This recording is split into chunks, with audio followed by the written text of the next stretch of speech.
ওমর ইবনুল খাত্তাব রাদিয়াল্লাহু তাআলা আনহু হযরত আবু বকর সিদ্দিক রাদিয়াল্লাহু তাআলা আনহুর দরবারে হাজিরা দিয়ে বললেন,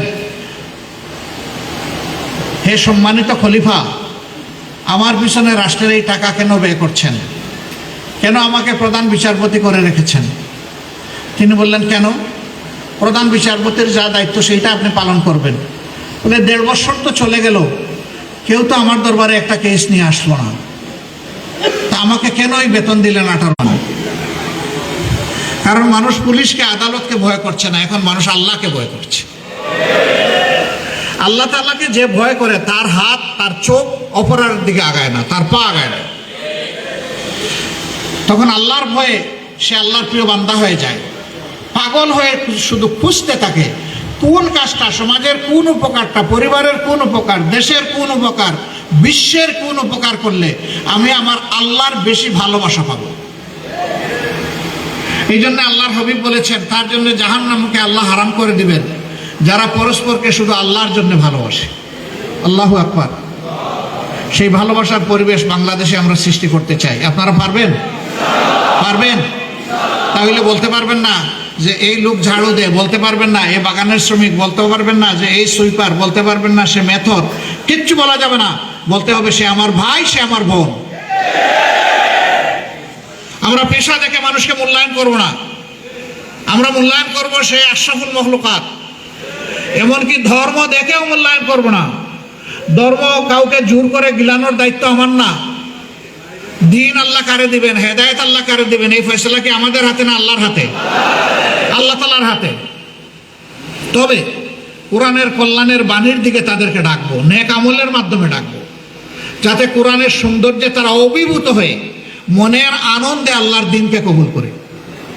কিন্তু কারো উপর কোনো জোরাজুরি চলবে না। এরপরে যদি কেউ তার সুযোগ সৃষ্টি করে দাও, আল্লাহু আকবার। এটাই আমাদের সহনশীলতার উদাহরণ। ইসলাম ধর্মই একমাত্র ধর্ম যে ধর্ম তার প্রত্যেকটি অনুসারীকে, ইমানদারকে শেখায় যে তুমি শুধু মুহাম্মদ সাল্লাল্লাহু আলাইহি সাল্লামের উপর ঈমান আনলে হবে না, তোমাকে আল্লাহর সমস্ত নবীদের উপর ঈমান আনতে হবে। আর দ্বিতীয় কোনো ধর্ম আসমানের নিচে জমিনের উপরে এরকম নেই। এক ধর্ম আরেক ধর্মের নবীকে গালি দেয়, আর আমরা সকল নবীর নাম নেওয়ার সাথে সাথে বলি আলাইহিস সালাতু ওয়াস সালাম, হে আল্লাহ। প্রত্যেক নবীর জন্য আমরা দোয়া করি নামটা নেওয়ার সাথে সাথে।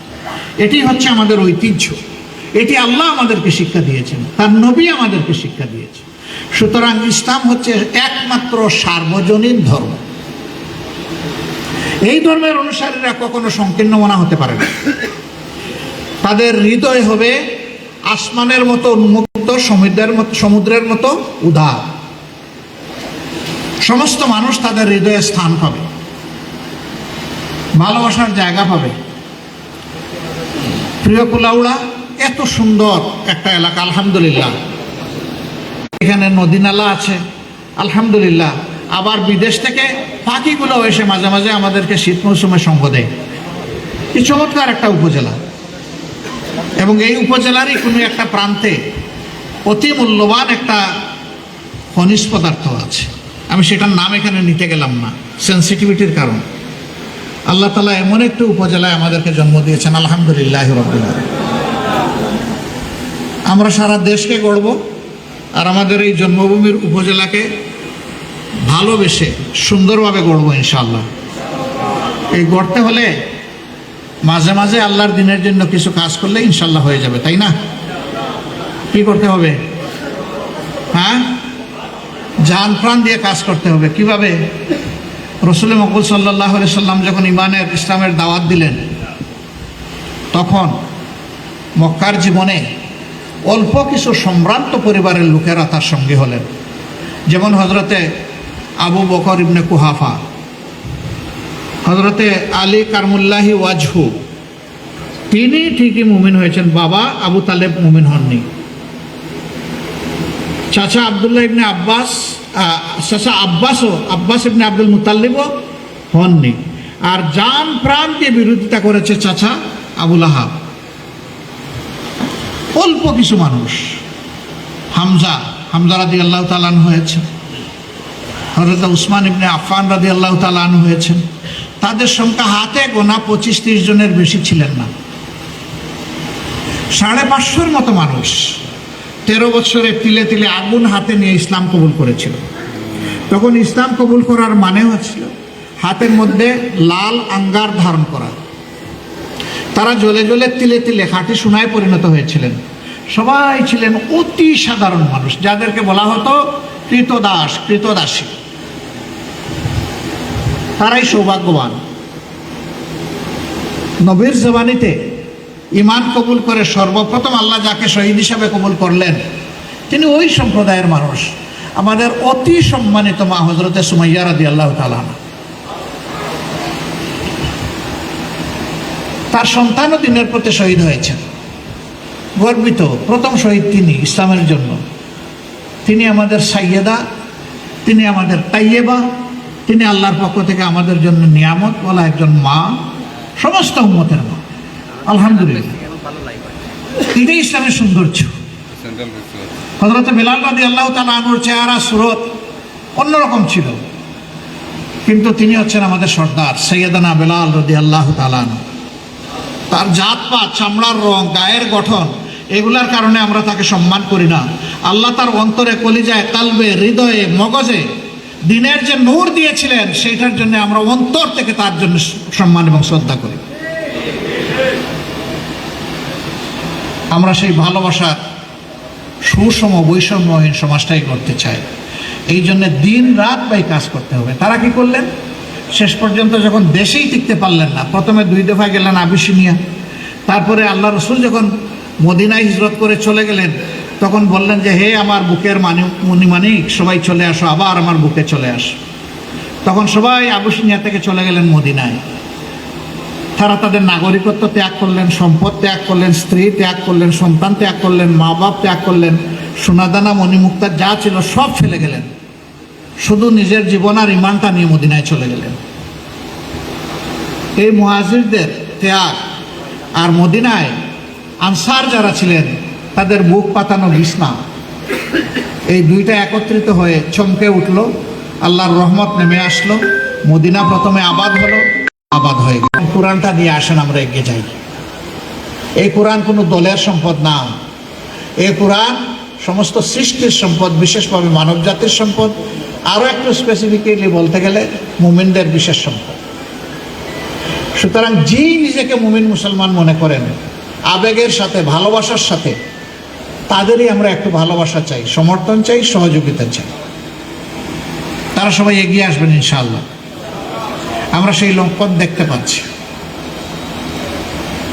এত নির্যাতিত হওয়া সত্ত্বেও আমাদের কর্মীরা ধৈর্য ধরেছেন, চাঁদাবাজিতে লিপ্ত হন নাই। আমাদের কর্মীরা ধৈর্য ধরেছেন, জলমহাল, বনমহাল, বালুমহাল নিয়ে লড়াই করেন নাই। আমাদের কর্মীরা ধৈর্য ধরেছেন, সরকারের বিভিন্ন পদ পদবীর দখলদারি হাতে নিতে চান নাই। আমরা ধৈর্য ধরেছি, আরও ধৈর্য ধরব, কারণ জানি এটাই আমাদের সৌন্দর্য। আল্লাহ তাআলা সেইটাই আমাদেরকে শুনিয়ে দিয়েছেন। আমরা ওই পথেই হাঁটবো ইনশাআল্লাহ। আমরা নিজেরা আল্লাহর পছন্দের পথে হাঁটতে চাই, আর আল্লাহ তাআলার কাছে দোয়া করি এই জমিনটাকে আল্লাহ যেন তার পছন্দ অনুযায়ী কবুল করে নেন, দিন দিয়ে আবাদ করে দেন, সমস্ত বৈষম্য আল্লাহ দূর করে দেন, ইনসাফ আল্লাহ এই সমাজে কায়েম করে দেন। আল্লাহ তাআলা একটা মানবিক সমাজ আমাদেরকে উপহার দেন। আমি শেষ পর্যায়ে এসে শুধু যুবকদেরকে স্পেশালি বলতে চাই, তোমাদেরকে বেশি দায়িত্ব নিতে হবে। দুনিয়ায় যত পরিবর্তন হয়েছে আলহামদুলিল্লাহ যুবকদের হাত ধরেই পরিবর্তন হয়েছে। এমনকি এই 24 সালের পরিবর্তনও বাংলাদেশে হয়েছে যুবকদের হাত ধরে।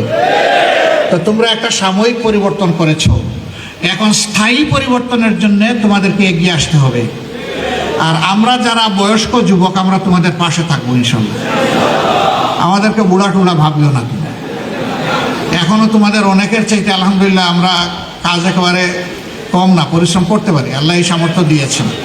আল্লাহ তাআলার কাছে এটা চাই, মৌতের আগ পর্যন্ত দিনের পথে যেন দৌড়ের উপরে থাকতে পারে। বিশ্রামের কোনো দরকার নাই দুনিয়ায়। ইনশাআল্লাহ বিশ্রাম হবে বারজাখে, বিশ্রাম হবে জান্নাতে যদি আল্লাহ কবুল করেন। আমরা ওই বিশ্রামের কাঙ্গাল। আমরা নিজের শান্তিটুকু, চাহিদাটুকু প্রিয় জনগণের জন্য উপহার দিয়ে বাংলাদেশকে একটা কল্যাণ রাষ্ট্রে, ইসলামী কল্যাণ রাষ্ট্রে পরিণত করতে চাই। প্রিয় ভাইরা, ঘরে ঘরে এখন সংগঠন গড়ে তুলতে হবে, ঘরে ঘরে। আমি গ্রামে গ্রামে বলছি না, ঘরে ঘরে। আমরা বলেছি না যে আমাদের পারিবারিক ইউনিট থাকবে, এটাই হচ্ছে ঘরে ঘরে সংগঠন গড়ে তোলা। এমন কোনো ঘর বাংলাদেশের থাকবে না যেখানে কোরআনের আলোকে সংগঠন গড়ে উঠবে না। আপনারা পারবেন তো ইনশাল্লাহ? কুলাউড়ায় পারবেন এই কাজ করতে? আল্লাহ তাআলা আপনাদেরকে তৌফিক দান করুন। যুবকরা, তোমরা এগিয়ে আসো। আমরা তোমাদেরকে আগামীর একটি সোনালী বাংলাদেশ উপহার দিয়ে আমরা শান্তিতে দুনিয়া থেকে বিদায় নিতে চাই, তোমাদেরকে সম্মানের জায়গায় রেখে যেতে চাই। আমরা দুনিয়া থেকে বিদায় নেওয়ার আগে আল্লাহর কাছে তৌফিক চাই, এই শান্তি নিয়ে যেন মরতে পারি, যে আল্লাহ আমাদের জীবনটা আমরা তোমার পছন্দ অনুযায়ী চেষ্টা করেছি ধৈর্য ধরে ত্যাগ করার।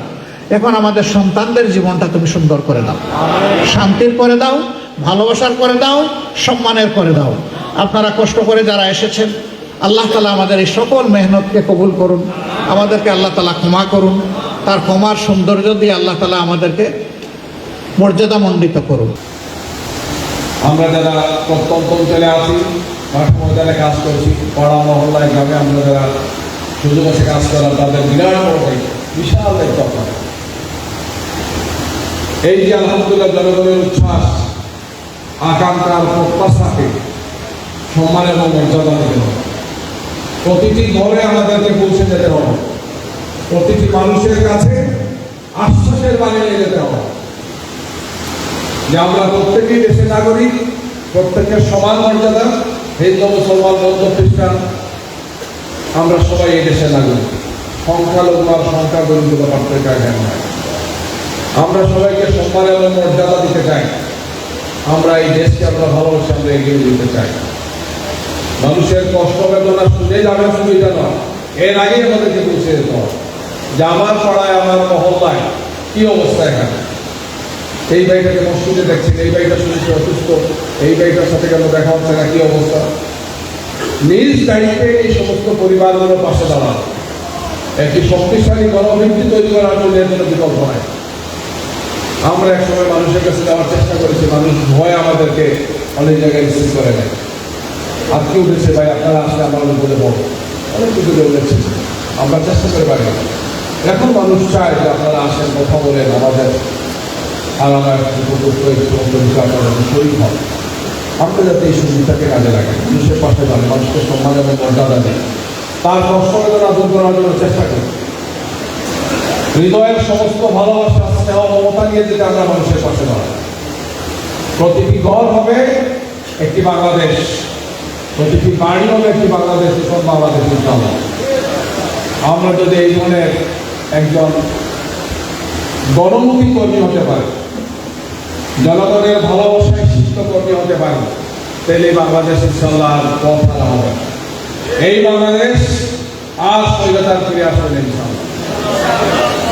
এই জন্য আমাদের এই চমৎকার সুযোগটাকে, আল্লাহর দেওয়া এই নিয়ামতটাকে আমাদের যদি আমরা কাজে লাগাতে পারি। আমরা দেশের মানুষকে করতে চাই, কিভাবে করতে চাই? দেশপ্রেমিক, ইসলামী শিক্ষা, নৈতিকতার শিক্ষা, দায়িত্বশীল নাগরিক হিসেবে হওয়া। একটি জাতির জনগোষ্ঠী যদি এই দায়িত্ব নিতে না পারে, তার স্বাধীনতাকে রক্ষা করা, স্বাধীনতাকে অর্থবহ করা, দেশ এবং জাতির কল্যাণে আমাদের প্রত্যেকেরই দায়িত্ব আছে। এই অনুভূতি তার মধ্যে জাগ্রত না হয়, নাগরিকরা যদি সেই দায়িত্ব পালনের জন্য সম্মিলিতভাবে চেষ্টা না করে, তাহলে একটা জাতি বাঁচতে পারে। মদিনা মুনাওয়ারায় রাসূলুল্লাহ সাল্লাল্লাহু আলাইহি ওয়াসাল্লামের সেই ইসলামী বিপ্লবটা সফল হয়েছিল। আজকে ১৫০০ বছর থেকে সেখানে পুরো মধ্যপ্রাচ্যের যে বিশাল অংশে মুসলমান, তার মূল কারণে দিয়েছিল। সেই জনপদের মানুষগুলো অনু করেছিল যে ইসলাম হচ্ছে আমাদের সম্মান, কুরআন আমাদের সম্মান, রাসূল আমাদের সম্মান, দিনের এই শিক্ষা আমাদের সম্মান এবং ইজ্জতের আসল পাহারা। জনপদের মানুষ এটা গ্রহণ করতে না পারলে শুধু আর্থিক সমস্যার সমাধান দিয়ে জনগণের জন্য দেশকে বাঁচানো যায় না। শুধুমাত্র ভোটাধিকার পেলেই হয় না, একটি জাতিকে জাগাতে হবে, একটি জাতিকে শালিত করতে হবে, একটি জাতিকে শক্তিশালী ও অভিজ্ঞ তাদেরকে দাঁড়া করাতে হবে। তারা বুঝতে পারবে এটা আমার দেশ, এই দেশের ভালো মন্দের সাথে আমার সম্পর্ক। সিরাজউদ্দৌলার বিরুদ্ধে যখন রবার্ট রাইট সৈন্যবাহিনী নিয়ে আসে, মাত্র 2000 সৈন্য নিয়ে গেছে। সিরাজের সৈন্য সংখ্যা তখন 70,000। রবার্ট রাইট তার বিরুদ্ধে লিখেছেন যে লোকগুলো এগুলো দেখেছে দাঁড়িয়ে দাঁড়িয়ে, এই লোকগুলো কিন্তু শুধু থুতু ফেলতো, কিন্তু এই পরীক্ষার মারতে পেলে আমরা এই সাদা চালা লোকগুলো 7 কদিন ধরে সমুদ্রনাথ 7 সমুদ্রের নদী বেরিয়ে আমরা কিছু করতে পারতাম। কিন্তু অসহায় দর্শকের মতো নিষ্ক্রিয় অবস্থায় ছিল। একটা জাতির একটা ব্যক্তির পতন হয় নাই, অথবা একটি শাসকের শুধু পতন হয় নাই, একটি জাতির পতন হয়, একটি জাতির পতন হয়। সেটা 200 বছর সেই কষ্ট আর ব্যাপারে তাদেরকে সহ্য করতে, হাজার হাজার হাজার হাজার মানুষ শহীদ হয়েছে, রক্ত দিয়েছে, কারাগারে গিয়েছে, দেশান্তরিত হয়েছে। দীর্ঘ আন্দোলন 2টা শতাব্দী অপেক্ষা করতে হয়েছে আবার স্বাধীনতা। মুসলমানদের মধ্যে শুধু একটা তসমি দ্বারার মতো বিপদ আর বিপদ এসেছে। আজকের বাংলাদেশকে কেন্দ্র করে সেই চক্রান্তার ষড়যন্ত্র এখন অব্যাহত আছে। ফেসিবাদের মূল চলে গেছে, তখনকার ডালপালা সব জায়গায় খানা আছে। এই চরম সময় আমাদেরকে দায়িত্বশীল ভূমিকা পালনের জন্য এগিয়ে আসতে হবে। জামাতের একজন কর্মী মানে একটি প্রতিষ্ঠান, জামাতের একজন কর্মী মানে একটি শক্তিশালী প্রতিষ্ঠান। আপনাকে কেন্দ্র করে পুরো পাড়া, পুরো মহল্লা, পুরো গ্রাম, পুরো ইউনিয়ন, পুরো ওয়ার্ড এখানে সংগঠিত হবে। ভূতদেরকে কেন্দ্র করে ভূতরা সংগঠিত হবে, শ্রমিকদেরকে কেন্দ্র করে শ্রমিকরা সংগঠিত হবে, ছাত্রদেরকে কেন্দ্র করে ছাত্ররা সংগঠিত, ছাত্রীদেরকে কেন্দ্র করে ছাত্রীরা সংগঠিত। এইভাবে সমাজের সবগুলো ক্ষেত্রে একটা ব্যাপক ভিত্তিক যাতে আমরা জাগরণ তৈরি করতে পারি, তাদেরকে জাগাতে পারি, তাদেরকে দায়িত্ব দিতে পারি। সাংগঠনিক যে সমস্ত কর্মসূচিগুলো আছে, আমরা আগে এই সমস্ত কর্মসূচি পালনের ক্ষেত্রে অনেক কষ্ট করেছি। 2-3 মিলে আমরা কোনো বৈঠকগুলো করেছি, কর্মী বৈঠক, তার জাতীয় বৈঠক, দাওয়াতি প্রোগ্রাম, এই ধরনের কর্মসূচিগুলো তো সঠিকভাবে পালন করা যায়। পূর্ণ প্রস্তুতি নিয়ে, সর্বোচ্চ উপস্থিতি নিয়ে যাতে আমরা এটা করি, ভালো সময় নিয়ে, একটা ভালো টাইম নিয়ে, ভালো উপস্থিতি নিয়ে, ভালো প্রস্তুতি নিয়ে যাতে আমরা কাজটা করি। পুরো মহল্লা, পুরো গ্রামের লোকজন যাতে অংশগ্রহণ করে। যেটা আমি বললাম যে দেশবাসীকে, মানুষকে এডুকেটেড করা, শিক্ষিত করা, এটা হচ্ছে যে আমাদের প্রশিক্ষণ কর্মসূচিগুলো শুধু আমাদের মধ্যে সীমাবদ্ধ থাকবে, পুরো গ্রামবাসীকে যেতে আমাদের প্রশিক্ষণ কর্মসূচি, আমাদের প্যারেন্টিং, পরিবারের সদস্যদেরকে নিয়ে প্যারেন্টিং যে সিস্টেম, বাবা মা, ভাই বোন, বাচ্চা কাচ্চা সবাইকে বোঝাতে হবে যে আপনার বাচ্চা আপনার পাশে থাকবে না যদি তাকে ইসলামের শিক্ষা, নৈতিকতার শিক্ষা আপনি না দেন। বুঝতে পারবে তখনই মানুষ যে জামাত ইসলামী সঠিকতাই বলছে। কারণ বাচ্চাদের হাতে এখন যে সমস্ত ডিভাইসগুলো গিয়েছে, এগুলো আমাদের বাচ্চাদেরকে ডিগ্রেড করছে, অন্যদিকে নিয়ে যাচ্ছে। ইসলামী শিক্ষা, নৈতিক শিক্ষা, দিনী শিক্ষা, কোরআনের শিক্ষা, রসুলের শিক্ষা ছাড়া একটা পরিবার বাঁচতে পারে না। শুধু ভালো ছাত্র, ভালো রেজাল্ট, ভালো চাকরি কখনো আপনার সমাজে আপনার পরিবারের শান্তি আনবে না। আমি অনুরোধ জানাবো যে ব্যাপক ভিত্তিক প্রশিক্ষণ, তার বিয়ে অনুষ্ঠান যেটা আমরা বলি, তার বিয়াদি বৈঠক যেটা হচ্ছে প্রশিক্ষণ বৈঠক, টিএস শিক্ষা বৈঠক, গণশিক্ষা বৈঠক, ব্যাপক ভিত্তি করা হচ্ছে। প্রতি মাসে প্রতিটি গ্রামে একটা হবে, প্রতিটি ওয়ার্ডে একটা হবে, প্রতিটি ইউনিয়নে হবে। দেখবেন রেজাল্ট পাবেন কি, সেখানে 10 হবে, সেখানে মাসলা মাসের আলোচনা, সেখানে দিন সম্পর্কে আলোচনা হবে, ভালো আলোচনাকে নিয়ে আসবে, শিক্ষিত মানুষদেরকে নিয়ে আসবে, ভালো আলোচক নিয়ে আসবে, প্রশ্ন উত্তর হবে। একটা ব্যাপক ভিত্তিক কার্যক্রম যাতে আমাদের প্রতিটি পাড়া, মহল্লা, গ্রাম, ওয়ার্ড, কেন্দ্র করে যাতে আমরা করতে পারি। একটি শক্তিশালী জনমত ছাড়া, জনভিত্তি অর্জন হবে না। ভাষা কিছু কাজ করে কখনো আমরা টিকে থাকতে পারবো। আমাদেরকে আজকের অনুকূল পরিবেশকে আল্লাহর পক্ষ থেকে মেহরবানি, করুণা মনে করে আগামী দিনের সেই চ্যালেঞ্জের জন্য প্রস্তুতি নিতে হবে। যুদ্ধ এখনো শেষ হয় নাই, চক্রান্ত এখনো শেষ হয় নাই। গত 3-4 দিন কি অবস্থায় গেছে আপনারা দেখেছেন। স্বৈরাচার আর ফেসিবাদের দূষররা তাদের সমস্ত শক্তি নিয়ে বসে আছে, টাকা পয়সা যেটা লুটপাট করেছে এগুলাকে তারা এখন জবাব দিচ্ছে। মিডিয়াতে অপপ্রচার চলে, দেখছেন কিনা আপনার প্রধান বিচারপতি পদত্যাগ করছে, অমুক পদত্যাগ করছে, অমুক চলে গেছে, দেশ তো শেষ নাই, হামলা হচ্ছে, আসে লাগাই, ককটেল মারে। কারণ এই নৈরাজ্য সৃষ্টি করার যারা শক্তি এরা এর আগের সময় ওইগুলা করেছে, দেশ এবং জাতিকে ভয়াবহ সংকটের মধ্যে এরা ফেলেছে। সুতরাং সংগঠিত হওয়া, সংগঠিত থাকা, জনগণকে জনপদকে সংগঠিত করা, একটি শক্তিশালী জনমত তৈরি করা, যা করার সেই ভূমিকা আমাদেরকে পালন করতে হবে। সাংগঠনিক যে প্রোগ্রামগুলো আছে, যে কর্মসূচিগুলো আছে, নিয়মিতভাবে, ধারাবাহিকভাবে এবং ব্যাপকভাবে ভালো প্রস্তুতি নিয়ে আমি আবার বলবো যে আমরা এটা করি, ভালো আলোচনা করার চেষ্টা করি, সবচেয়ে সুন্দর করে বলতে পারেন, পড়ে আপনার আসান টাকা পড়ে, আরো অনেক মানবাদের সমস্ত মশলা মাসালের কিতাব আছে, এগুলো জানেন, মানুষ জানে না, মানুষ কিছু বলতে হবে, পড়তে হবে, পড়াতে হবে, এটা নিয়ে আলোচনা করে, নামাজের শিক্ষা নিয়ে, নামাজের মশলাগুলো নিয়ে আলোচনা করে, তাহার নিয়ে আলোচনা করে, বিভিন্ন বিষয় নিয়ে একটু আলোচনা করে, যাকে ধীরে ধীরে ধীরে আলহামদুলিল্লাহ একটা দেশের মানুষ গড়ে উঠেছে। আজকে আমাদের যে সমস্ত জায়গাগুলোতে এত অত্যাচার, নির্যাতন, বিরোধিতার কোনো বড় ভিত্তি হয়েছে, সাতক্ষীরার মতো জায়গা, ঝিনাইদের মতো জায়গা, ফেরে কথা, সেখানে আমাদের 25-40 জন শহীদ করেছে। শুধু মহিলা সমাবেশ করলে একটা উপজেলাতে 3000, একটা উপজেলা মূল রেজার্ভকে দেখতে সুন্দর ঘর বাড়ি গুঁড়ো করে দেওয়া হয়। এক রাতে মানুষ এসে আবার গল্প করেছে, এক রাতে মানুষ এসে বলছে আপনাদের ঘর বাড়াই সাতক্ষীরার প্রতিটা ঘর আপনার জন্য।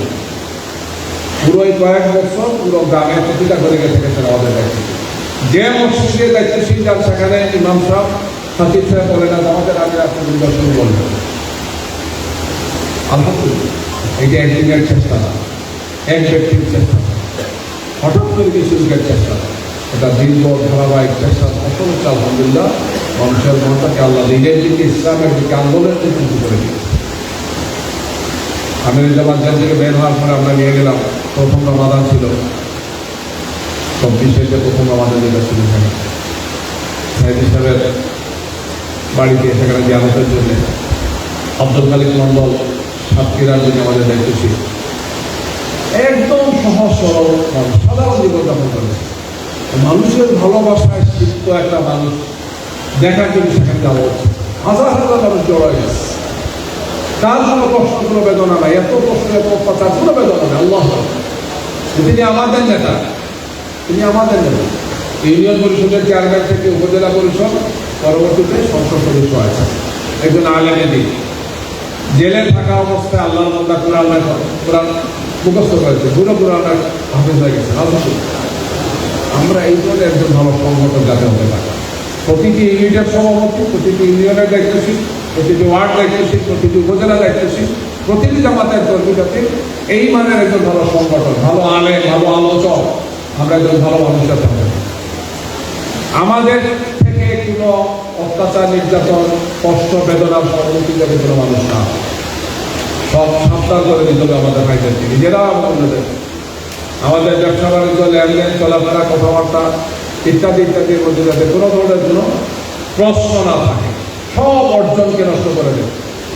সাথে সাথে ভাইদিকে বলতে হবে, ভাই আপনি ব্যবসায় গেছেন, জেনে শুনে ভালো করে ব্যবসা করেন, টাকা পয়সা যেটা নিয়েছেন আমানতদারিতার সাথে রাখে। স্কুল কমিটি, মাদ্রাসা কমিটির সদস্য আছে, আমরা আশা করবো আগামী বাংলাদেশের জন্য মৌলভীবাজার জেলাতে একটা বড় হবে ইনশাআল্লাহ। আমাদের সম্মানিত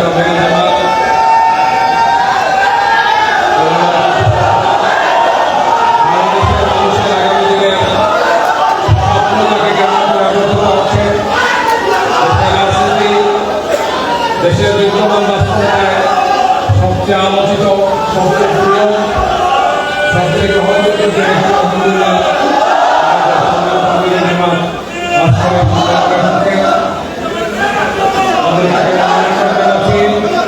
আমরা তাকে আহ্লান ও সাহলা জানাচ্ছি।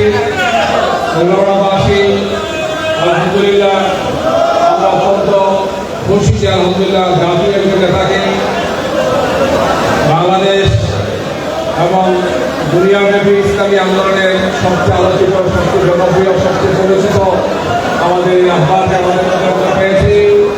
তার সদস্যতার মধ্যে, তার এই বিপুল কর্মকাণ্ডের মধ্যে থেকে আলহামদুলিল্লাহ তিনি বারবার আপনাদের মধ্যে আসছেন, তিনি বারবার আপনাদের জন্য চেষ্টা করছেন, আপনাদের ভালোবাসা, আপনাদের পক্ষ থেকে যে সম্মান শ্রদ্ধা ভালোবাসা পেয়েছেন পাচ্ছেন, আলহামদুলিল্লাহ আমরা আজকে আপনার আপ্লুত। আমরা আমাদের এই নেতাকে আমাদের মধ্যে চাই।